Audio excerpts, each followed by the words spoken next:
Great. FuckUp band. Great stuff. I found a lot about you on the internet, and you seem to have really thousands of projects. Well, not really thousands, say. But you are an entrepreneur, a social innovator, author. It's working? Yes. We have another one somewhere, no?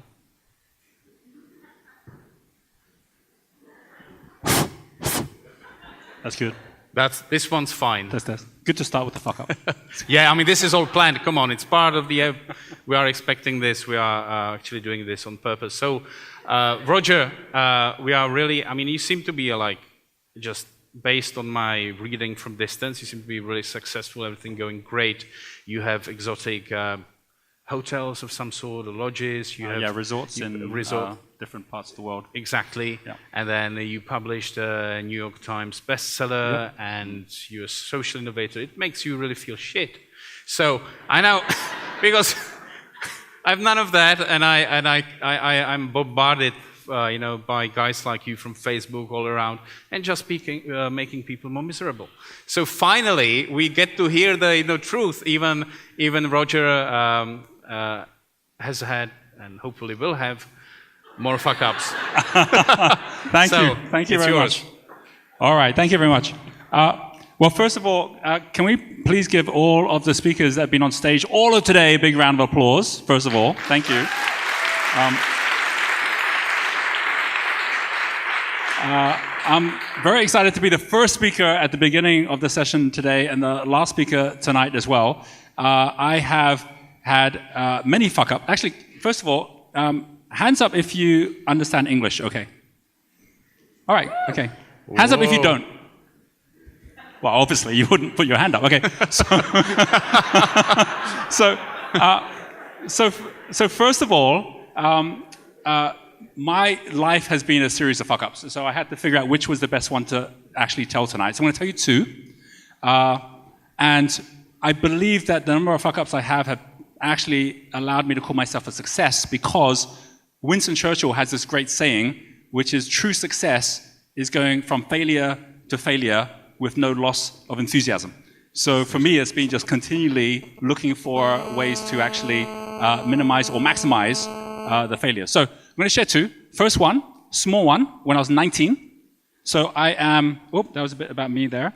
I am today, that's me at our resort, 49 years old today, going 50. And I'm going to give you a story of when I was 19. That's just a small fuck up, but one that gave me nightmares for many, many years.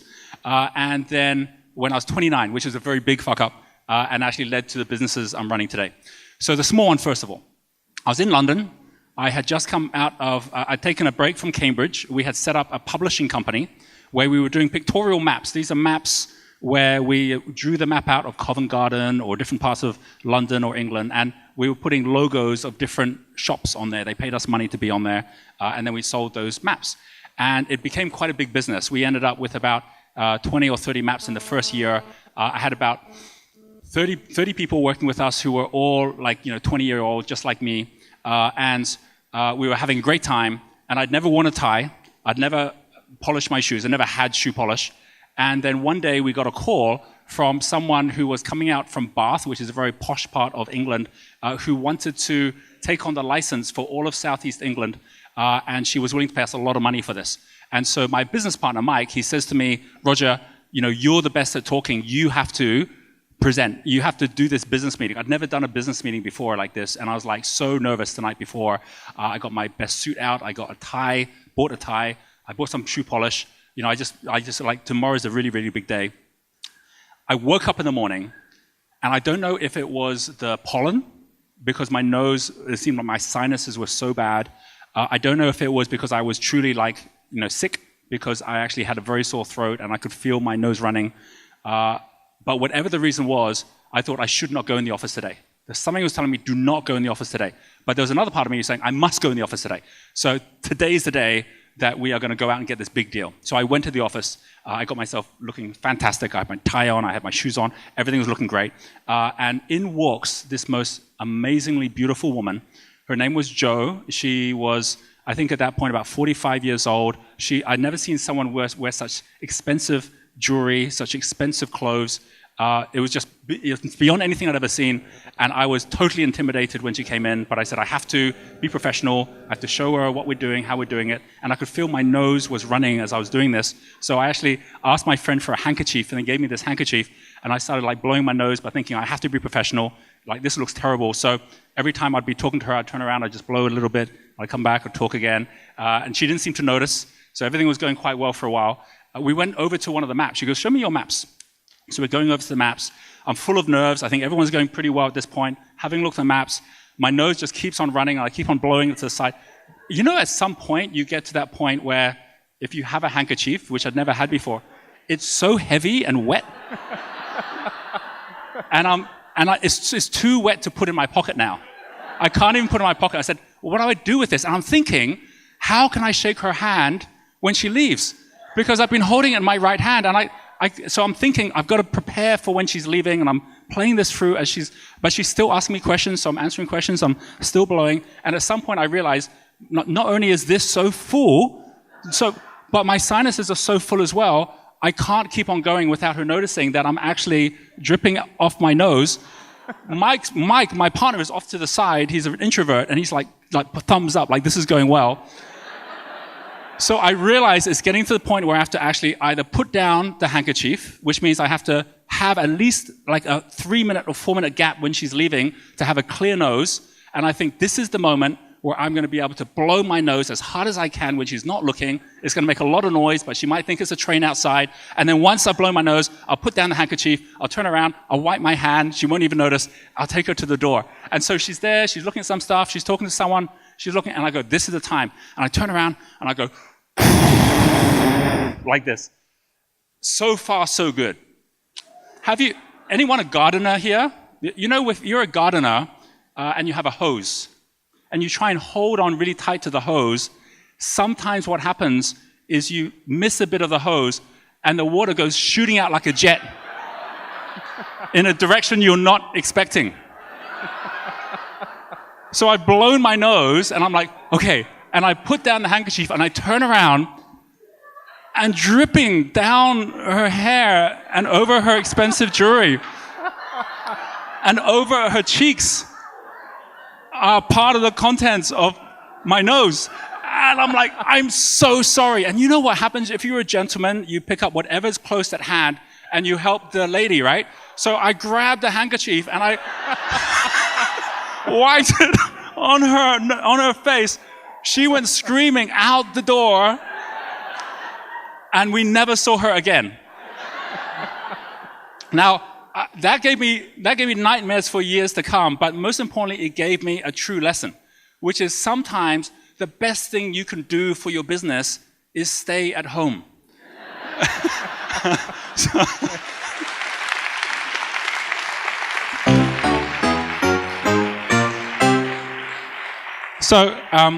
So my failures went worse from there. I'm going to give you more serious, but actually very serious failure, which then happened when I then moved to Singapore. I started up another publishing company, and I got investment funding.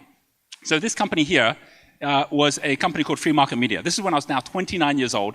I was very excited because I actually received the first venture capital funding from a company called 3i PLC, which is a listed company in the UK who had moved out to Asia. We had this fast-growing publishing company which was doing free newspapers at the time. That was all the rage, and this was in the 1990s when I was doing this. Very excited. We had 3i who says, we've got you the first $3 million. We started spending that money. I was in my 20s. We had 150 staff, growing very, very fast. And we actually had not just the VCs coming to us, we had other VCs coming to us as well saying, hey, we want to invest in you as well. And then we then were nominated, or I was nominated for the Ernst & Young Entrepreneur of the Year, and so I was at the top of my game. Now, I can tell you one thing, which is part of the lesson already, which is when things are bad, they're never really that bad. But when things are good, they're also never really that good either. So I was thinking, hey, look, things are going great. This is fantastic. And we got to continue growing because we're growing at this stage. And the person who I had, who was looking after our investment at 3i, my venture capital partner, her name was Melissa. She was an amazing woman. And she was the one who put me up for the Ernst & Young Award. And she goes, Roger, we're going to give you $12 million at the next round at a $120 million valuation. So here I am at 29 years old with a $120 million business, really excited about the future, thinking almost like I was bulletproof. And then she said, I need to go on holiday, off to Spain. And she's on holiday, and I say, hey, we've got 4 months, and then we're going to run out of money. Because we were burning through with our 150 staff about $300,000-$400,000 every single month, just burning through. And I said to Melissa, hey, can we do this $12 million raise before you go away? And she goes, no, it'll be fine. We can do it when I come back. I'm coming back in August. So August comes along, and I'm seeing our cash going down, and we're launching all these new publications. And every publication costs a lot of money. It takes 3 years to break even on the publications. So we're not making money on those. And the ones that are making money aren't funding the ones that we're launching. And we suddenly have like 50 different publications launching. And it gets to beginning of September. And I say, hey, Melissa, are you back yet? She goes, Spain is so beautiful. I'm going to stay here for longer. Beautiful sun. You should come here sometime. And how's the business going? And I said, hey, Melissa, we really need the money. We're going to run out next month. She goes, don't worry, it'll be fine. I'm coming back. So we get to October. And at this point, I'm starting to get very nervous. So I speak to our other partner, who is our printer. Our printer, which is one of the biggest printers in Singapore, we had extended 6 months of credit. They had over $5 million in credit with us. And he says, oh, by the way, Roger, when you get this $12 million from 3i, how about we go back to 3 months? You just pay us off $3 million from that money. It'll all be good. And I go, yeah, I don't know if we can actually do that because we haven't talked to 3i about that. He goes, oh, don't worry about it. We'll work out something. But in the meantime, hope the deal goes through. We get to the second last week of October, and it's time to get prepared for the payroll. And we still haven't done the deal. And so I'm now trying to contact Melissa, and I can no longer contact her. She's not even in contact anymore. And so then I'm going to 3i, and I'm saying, we need to hear Melissa. She goes, oh, she's going to be coming back in November. I go back to KHL, my printer, and I say to Kuhn, who's the person who actually runs KHL, I say, I've got a real serious problem now. I can't even get hold of the VCs. We've got just 1 week left to pay the payroll, or else we can't pay it. He goes, you know what, Roger? I've known you for so long. Don't worry. I've got you sorted. If you don't get the money from 3i, I'll pay the payroll. And I was like, what a nice guy. That's amazing. Thank you so much. So what happens is we're now 5 days, 4 days, 3 days before the end of the month. And now I'm calling his financial controller. I'm saying, you haven't sent the money through yet. He goes, yeah, it's coming. Tomorrow we'll send it. The next day, a fax comes through, right? And we're now 1 day before payroll. And a fax comes through, because we're still using faxes in those days. And the fax was an agreement that they would pay $500,000 into our bank account by the end of the day, that we would agree to pay that back when we had the money from 3i. And in addition to that, we'd also pay them $3 million to pay down their debt. And I immediately call up Kuhn. I said, sorry, I can't do that. I can't do that. I haven't spoken to 3i. And he goes, oh, I'm so sorry about the money then. So now I'm sitting there thinking, well, what do I do? Suddenly, at that point, I have to make a decision. Do I just not pay everybody? Do I just basically, give in at this point? Or do I just sign it and then try and explain it afterwards? And I made that fateful decision to just sign. I said, okay, I'm going to sign, send it through. The money came in, paid the payroll.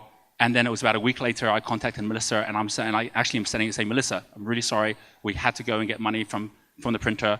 The good news is they paid us the money. The bad news is we now need to pay them $3 million from the money you're going to pay us immediately. She goes, are you kidding me? We have a shareholder who's going to backstab you like that. We definitely don't want to be in a company with shareholders like that. So we're not going to invest. And so suddenly we went from having all this money and being on top of the world, and within just that one signature, I basically had to then go back to, and I said to her, what should we do? She goes, well, you figure it out. You're smart. So I actually had to go back to all of our staff, and I said, we have to change what we're doing here. We've got to close down all the things that aren't working because I have no way to get money, and I don't know when it's coming in. And we actually went from 150 staff down to 15 in a day. And that shift of doing that, if you want a way to really experience humility, is letting go of over 130 people in a day when everyone thought that everything was fine. So this happens in me in my 20s. I have that experience. This whole story of the fact that you can have happy customers, you can have happy staff, you can have everything going well, and it's your own decisions which end up creating that failure. The breakdown in trust in shareholders had nothing to do with the business or to do with the market. And more importantly, 4 years it took to build $120 million in value, 4 minutes to destroy it. That's how fast it can disappear. I want to tell you a final story about this as well, and then I'll take any questions. And the final story was, I took this so personally that I decided to stick with the company even though I didn't know what the outcome was going to be. We kept on pushing with the 15. Melissa came back. She sent out experts from England to find out why I'd been such a failure, to actually lose all that money and then make such bad decisions. We had an expert from England come in. He had a look at everything going on. He said, we're going to have a board meeting with 3i in Singapore. I was sitting there feeling like the bad boy. He was standing there. All the board members are there. And he goes, I've looked to find out how Roger spent all that $4 million, all that $3 million so fast. And I was listening because I wanted to know how I spent the money so fast. So I'm listening too. And he says, the reason is because he's a terrible CEO. We've been talking about CEOs here tonight. He says, he's a terrible CEO. And everyone's like, nodding and writing notes.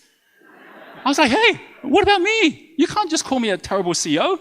And I walked out of that meeting. I was so upset. And that was on a Friday. And now it's the weekend. And I'm going out with my family. I'm meeting my sister. And we're going for a barbecue. And I'm just so miserable. She comes up to me on the Sunday. She comes up and she says, Roger, come on, what's going on? I said, nothing. She goes, don't be like that. You are so miserable. You're like bringing everyone down. And I said, okay. Well, something happened like after I lost all that money last September. Yeah, I remember that. And then trying to build the business up again. Yeah. Well, I just heard something that was very hurtful on Friday from an expert. Well, what did you hear? Well, they flew someone out from England to come to find out why my company had ended up spending all the money and whether they should invest again. And you're saying, no, they shouldn't invest. And they told me the reason why. And I said, well, what was the reason? She said, what's the reason? I said, it's because they told me I was a terrible CEO. My sister, she looks at me and she goes, well, you are. I say, what do you mean I am? She goes, well, why are you upset by that? I said, well, of course I'm upset by that. She goes, why? She says, if I told you you're a terrible ballerina, would you be upset by that? And I go, no. And she says, well, then why do you want to be a CEO? And if being a terrible ballerina isn't an issue for you, why is it being a terrible CEO? I said, because I don't want to be a ballerina. He said, do you want to be a CEO? Do you really want to be that person who puts on the tie, who goes to the large company, who has to report to the shareholders? Is that what you want to do? I go, no, I don't want that. I just want to build successful businesses. I want to go out and make a difference in the world. She goes, well, then you don't want to be a CEO. You want to be a business owner. So stop being a CEO and go out and find other CEOs. I went home that night and I had the best therapy. I took out all my CEO cards. I ripped them all up. The next morning, I went down to the printers and I got Roger Hamilton, chairman. There wasn't even a name of a company. It was just Roger Hamilton, chairman. And from that day on, I wasn't able to be a good CEO. I had to go out and find good CEOs to run my businesses for me. And as a result of that, and that realization of what I learned, which is don't plan for the best without planning for the worst. Don't make the money dependent on the few. Avoid dominoes, whether those dominoes happen to be dominoes that actually end up with you losing all the money in your business, or dominoes that end up with you having some lady run out of your office at 19 years old. Either way, those dominoes will fall at some point. So set everything up in parallel as opposed to setting up in series. So now I have multiple businesses. If one fails, the other ones are all fine, and they keep on going as well. And most importantly, from all of this, it is about knowing that today, by separating everything out, by growing at a sustainable pace, where it's all about the customer, not about your investors, and surrounding myself with people who are smarter and less impulsive than me, I'm able to actually find good people to then basically shore up my weaknesses. At the end of the day, I think that the most interesting thing about every learning is it actually, or every failure, is it creates a learning. And I think that's why they call it a fuck up and not a fuck down. Thank you very much.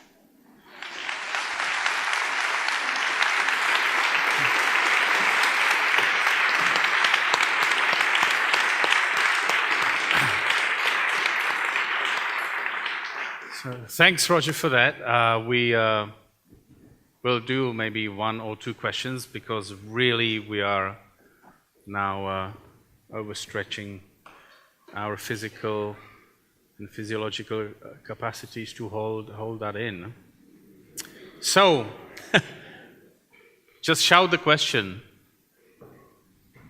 in English or in Czech. I'll translate. What's my flow? What I love more than anything is to be able to create new things and to be able to actually follow my true purpose, which for me comes down to education, environment, and entrepreneurship. Like 3 things that I think are impacting the world, and more importantly, doing nothing that takes me out of flow, which means if I can get the right team around me that can do all the things that I'm weak in, then it allows me to actually stay in the thing that I'm strongest in. Okay.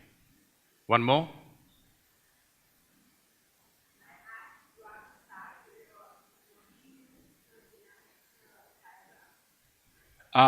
Maybe we can repeat the question because I don't know if So the question was, am I a star in my wealth dynamics profiling system? So for any of you who haven't seen the wealth dynamics profiling system, there's 8 different pathways towards how you build your entrepreneurship to be on one path. I'm a creator, all right? I might be on stage right now talking, but I'll always be talking about my creations. Just someone like Richard Branson or Elon Musk who are creators. They're always creating, as opposed to someone who's more of a star who's always shining a light on others. And so that's what I've been doing all my life. And that was a realization after spending so much of my time doing the things that were wrong things. And I think that's the thing. We're all going to end up at some level of success. It's just whether or not you take the highway by learning from others, or whether or not you take the cynic path, which takes much, much, much longer to get there. And of course, the problem with the cynic path is that it ends up costing you something much more expensive than money, which is your time. Our time is so precious because when you spend your money, you can always get more. But when you spend your time, it never comes back. So the real value is in actually saying, how can I get to where I want to get to faster? And you almost always find that if you find the smartest way, you're helping other people get to where they want to get faster as well. Thank you, Roger James Hamilton.